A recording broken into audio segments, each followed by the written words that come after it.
بدرية وافت ببرهان. بسم الله الرحمن الرحيم. الحمد لله رب العالمين، والعاقبة للمتقين، والجنة للموحدين، ولا عدوان إلا على الظالمين، والصلاة والسلام على أشرف الأنبياء والمرسلين سيدنا وحبيبنا وقدوتنا ومولانا محمد صلى الله عليه وسلم وعلى آله وأصحابه أجمعين. أما بعد، فقد قال جل وعلا في محكم تنزيله بعد أعوذ بالله من الشيطان الرجيم بسم الله الرحمن الرحيم: ولنبلونكم بشيء من الخوف والجوع ونقص من الأموال والأنفس والثمرات وبشر الصابرين. رب اشرح لي صدري ويسر لي أمري واحلل عقدة من لساني يفقه قولي. رب يسر ولا تعسر وتمم بالخير وبك نستعين يا فتاح يا فتاح يا فتاح. Honorable scholars, respected elders, beloved brothers, sisters, Assalamu alaikum wa rahmatullahi wa barakatuh. Let us begin first and foremost by thanking and praising Allah subhanahu wa ta'ala. For indeed Allah subhanahu wa ta'ala is our creator, He is our sustainer, and it is to Him that we will return in the end of times. We ask and beg Allah subhanahu wa ta'ala to send His choicest blessings upon our beloved Prophet Sayyidina wa Habibina wa Qudwatina wa Mawlana Muhammad sallallahu alayhi wa sallam, and to His family members, and to His companions, and to all of those that follow them in good until the end of times. Ameen. Allah subhanahu wa ta'ala in Surah Al-Baqarah mentions a very profound verse. And in this verse, if one introspects, you actually see the mercy of Allah subhanahu wa ta'ala. When we were in school, or when we were in madrasa, we all longed for the teacher that could give us the answers to our test before the test begins. Right? Imagine how nice that would be. Before the exam, you know there's a test that's coming. And the teacher pulls you aside and tells you, hey, these are the answers, I got the answers. How happy would you be? But Allah subhanahu wa ta'ala is so merciful. He tells us that He's going to test us, but He also tells us the answers to the test. Allah subhanahu wa ta'ala told us that difficult times will come upon you. There will be times in your life where things will be difficult on you individually, on you as a community. Allah subhanahu wa ta'ala says, we'll test you. بِشَيْءٍ مِّنَ الْخَوْفِ, with fear, with hunger, with reducing of life. You will lose people. People will die. You will lose your wealth. But Allah subhanahu wa ta'ala says that glad tidings be to those that are patient. And subhanAllah, it is in times of difficulty, it's natural that human beings at large will reminisce over the good times that they once had. When a person loses their wealth, they reminisce over the time that they had wealth. He says, you know, I used to have wealth, I used to do this, I used to do that.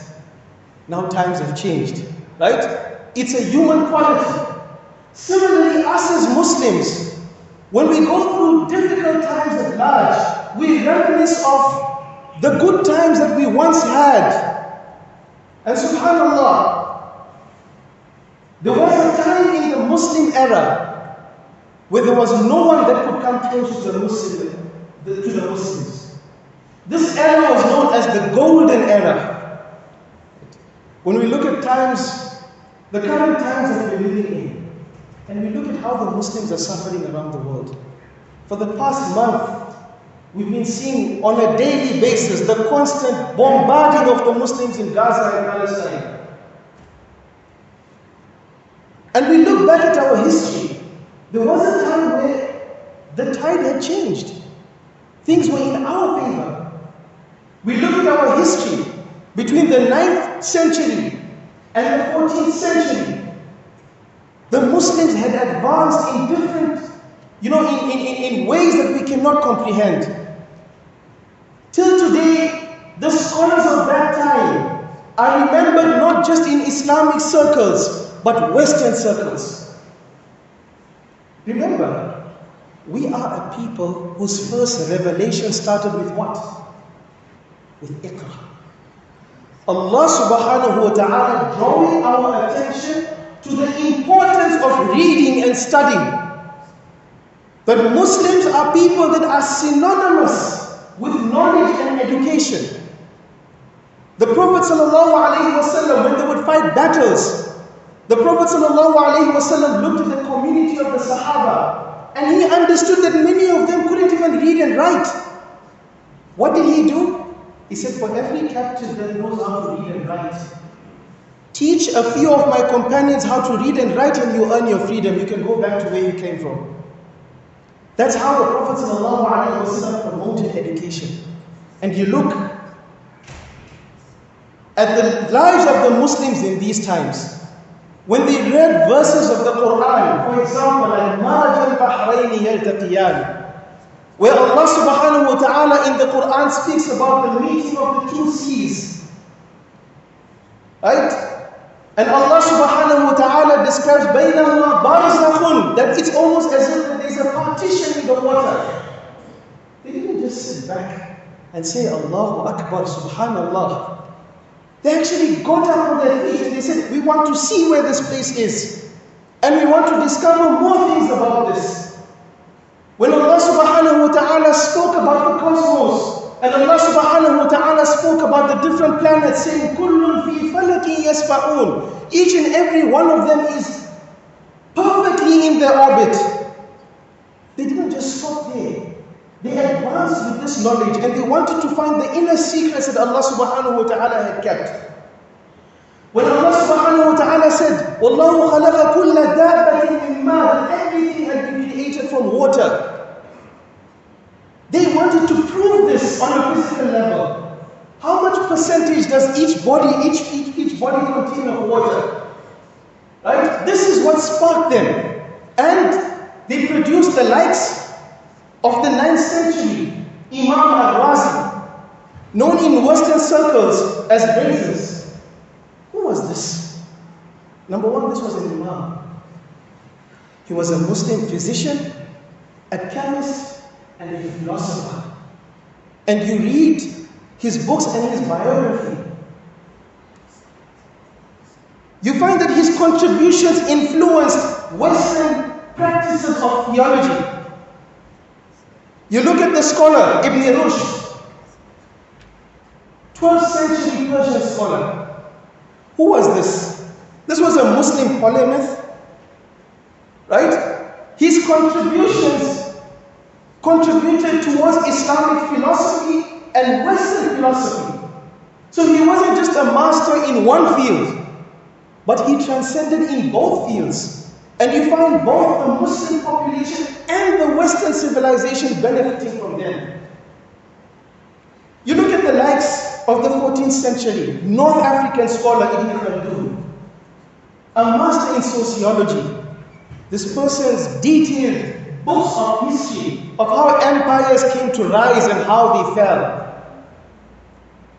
gave a spark to Western scholars to go into this field of Western sociology, understanding people. The likes of these scholars have never been seen ever since. But this brings me to the next point, right? If we take this from Ibn Khaldun and how he advanced in sociology, understanding people. There's a Dutch author by the name of Corrie ten Boom. She authored a book called The Hidden Place. Now what this speaks about, she lived through World War II during the time where the Jews were being persecuted. And during that time, what she would do was, she was a Christian lady, her and her husband, they would smuggle and they would help Jews and bring them to safety. Until eventually a time came where they too were caught and they too were put into a concentration camp. And then later on, she managed to survive. And later on in her life, then she compiles this book called The Hidden Place, where she gives her biography and the things that she's gone through. But that's besides the point. She has a quote of hers that really resonates with me. And she says, the first step in the way of victory, again, the first step in the way of victory is understanding and recognizing the enemy. If I spend 50 years of my life studying martial arts, right? There's nobody that can come next to me in martial arts. 50 years of my life dedicated to this art. And all of a sudden, a challenger comes in town and begins to speak. Who's there to challenge me? I challenge anybody in this town. And people know that, Ali, 50 years in martial arts, let's go to him. And when these people come to me, what's my attitude? Bring him. Let him come. I'll show him. Let's see if he can defeat me. 50 years I've dedicated myself to this arts. And he thinks he can just come here and defeat me? What happens when that duel actually takes place? My opponent pulls out a gun and shoots me dead. I ask you a question. Of what benefit was those 50 years of dedication to the arts? But a more important question, what was my mistake? My mistake was not understanding my enemy. My mistake was being overconfident and being arrogant. I have 50 years, nobody can challenge me. Who are you? And this and that. Not understanding that my opponent is not going to fight equally. My opponent is going to bring out a gun. Basically what they say in English, you brought a knife to a gunfight. Why? Because you haven't understood your enemy. Now, if you want to understand what's going on now, I believe it's very, very important to educate ourselves, number one, in who our enemy is. If we have to take a look at the Jewish civilization, at the Jewish community, the Jewish population, and understand, again, let me just put this out there. This is not anti-Semitism. This is not racism. This is sociology. Learning about people cannot be attributed to racism or anti-Semitism. You see, what happens is, we're suffering and we're losing a battle of words. When people tend to use words such as racism, anti-Semitism, what happens is, we avert our attention from the real discussion. It's kind of a way to silence people. That don't speak too much. Why? Because you may be labeled as a racist. Don't speak too much because you may be labeled as anti-Semitic. It's not anti-Semitism. It's sociology. It's a science. Learning about civilizations, learning about communities, learning about people. There's nothing wrong with that. But when you look at these people, what do you notice? You notice that they have strategically placed themselves in positions of power and authority. To make this make sense, let me just give you a few numbers. What's the population of the worldwide Muslims today? Approximately 1.8 billion. 1.8 billion Muslims alive today in the world. What's the population of the Jewish community? 14 million Jews alive today in the world. How many? 14 million. For every Jew, there is approximately 129 Muslims alive. Do you see the imbalance? But why? Because they have understood something. For a small population and civilization to survive, they need to strategically place themselves in places of power and authority. So you look at the world today, how it functions. Let's look at the legislators. Majority of them you find from the Jewish community. What are they there for? Whatever law comes out, it should be in their favor and it should be saving their own interest.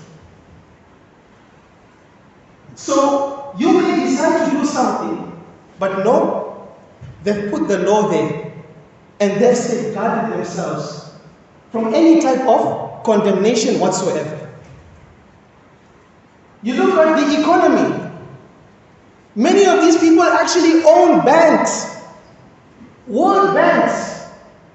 And let me tell you how much influence that has. When you find a community that's suffering from famine and from poverty, and you tell them, side with us and we offer you this. But if you speak against us, we'll make you suffer. Imagine how impactful that is. Why? Because they've taken charge. They've placed themselves strategically at this place where they're now in charge of money. You look at businesses. Some of the world's biggest corporations in the world. Owned by who? Owned by Jews. Whenever something happens in Palestine, you always hear, boycott them, boycott. Look at the companies that come up. Jewish companies. It's nothing that is hidden. You look at the hold they have on natural resources. How they control the diamond economy around the world. You know? All Jewish companies. And this is why I say they place themselves strategically in places of power and authority. So now, even if there are fewer, they own the narrative. They have the say. And they know how to pull strings. They know what string to pull. When they hear people are speaking in this side here, what do? Pull one string, and the story changes. People begin to turn their backs. That's how they're taking control of the world. Now, why am I mentioning this today? I'm not mentioning this today to make us feel weak, to say that no, we are on the losing end of it. No. In fact, this ummah is likened to a giant that is mighty.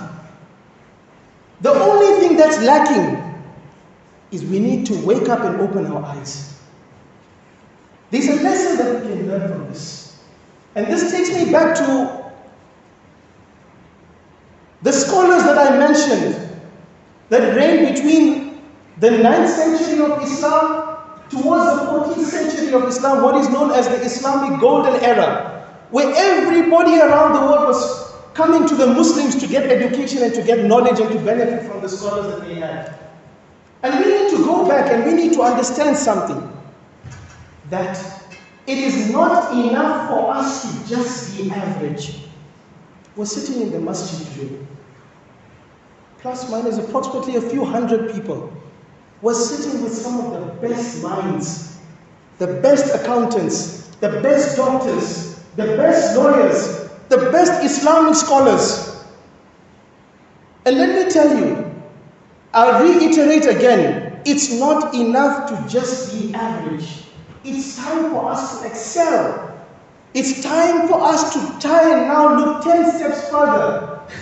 Just like how they have strategically placed themselves in places of power and authority, we also need to do the same. Because what happens, I'll give you a typical example. A person amasses their wealth.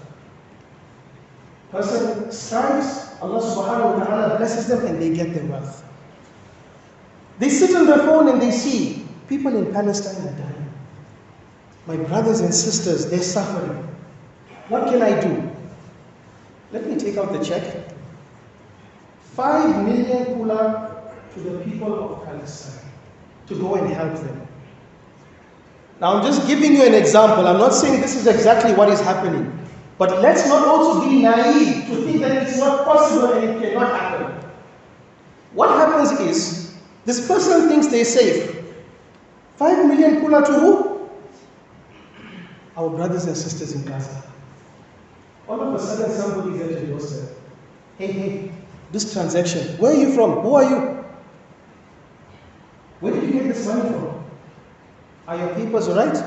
Did you pay your tax? Who are you sending it to?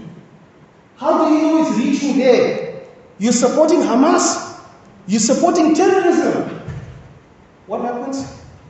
The person begins to shiver and the person begins to crumble and he goes back. But I give you a typical example. If you have people that you can call on to impactfully change the tide and say that this is the problem that we're having, we need X, Y, and Z to happen now. And you know you have your fellow Muslim brothers and sisters in these places, how easy would things be for us? And how successful would we be? We would not find a situation like that in Palestine. Why? Because people will know our worth. And this is the message that I have to say, is that we need to go back and see us as Muslims, what inspired us and made us great people. Because for as long as we continue to associate with that spark and that inspiration that made us great, we will continue towards the path of success. But the moment we leave that and we assume that we have nothing to do with that, that is not for me, that's for someone else. My job is something else. My need is somewhere else. That's the beginning of our degeneration. And that is exactly how you produce a people that are flippant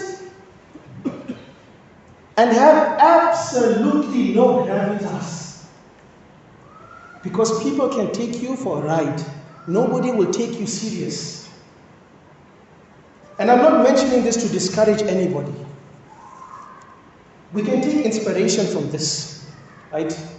In 1945, this was a time where Algeria, North Africa, was invaded by the French.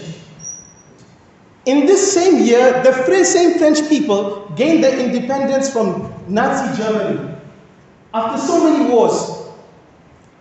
The same year, Geneva Convention signed the document to say that every man is born free, the end of slavery. And people would look at one side of the coin and say, oh, inshallah, we're advancing. But on the other hand, the same French people massacred 30,000 to 45,000 people, Muslims in Algeria. Why? Because they were adhering to Islam. Because they were adhering to Islamic practices. People will go to the masjid, the men will go to the masjid, they will frequent the masjid, the ladies will wear hijab, will wear niqab, and they massacred them. But look how Allah subhanahu wa ta'ala works. Allah subhanahu wa ta'ala knows the outcome. 17 years later, the same Algerian people gained their independence from the French. So, sometimes things may seem very grim, but Allah subhanahu wa ta'ala knows the end result. And Allah subhanahu wa ta'ala promises us in the Quran that Allah subhanahu wa ta'ala will make us happy. Allah subhanahu wa ta'ala will give us victory. Understand, Allah has given us an opportunity to do what is within our capacity. Sayyidina Yunus alayhi salam was sent to a village of people. Allah gave him nubuwwah. After preaching to them years on end, he was fed up. He says, you people, I'm tired of you. I'm leaving you. Allah is going to punish you. And he left. He went to the boat. He was thrown off the boat. The whale came and swallowed him. He spent some time in the belly of the whale. He was then spat out onto the shore. He was weak. He couldn't even move. Allah subhanahu wa ta'ala brought him back to his strength. And then he comes back. He makes his way back to his village, to his people. And he looks, lo and behold, his people are still there. Lo and behold, his people are flourishing. Lo and behold, his people are Muslim. What lesson was Allah showing? Was that the honor is not in the end result, but the honor is in being part of the process. That Allah loves you. Allah wants to honor you. Allah made you a Nabi. the greatest person in your whole community. That is how Allah subhanahu wa ta'ala honors you. If Allah wanted, Allah could have achieved the end goal without you. But Allah loves you, that's why Allah made you part of the process. Understand, the tide is changing. The tide is changing. Right? 1.8 billion Muslims around the world, constantly tweeting, constantly showing images and pictures and videos of the massacre and the persecution of what our brothers and sisters are going through in Palestine. Now the public opinion is changing. Now they are seeing who's the real oppressor and who are the real people that are being oppressed. So, let's not despair. Whatever efforts we have engaged in, let's continue to do them. Let's amplify them. But this is a learning curve. We need to be more intelligent. And we need to excel in our intelligence. And we need to be more strategic in what we do. We ask Allah subhanahu wa ta'ala to grant us the understanding. Wa akhiru da'wana.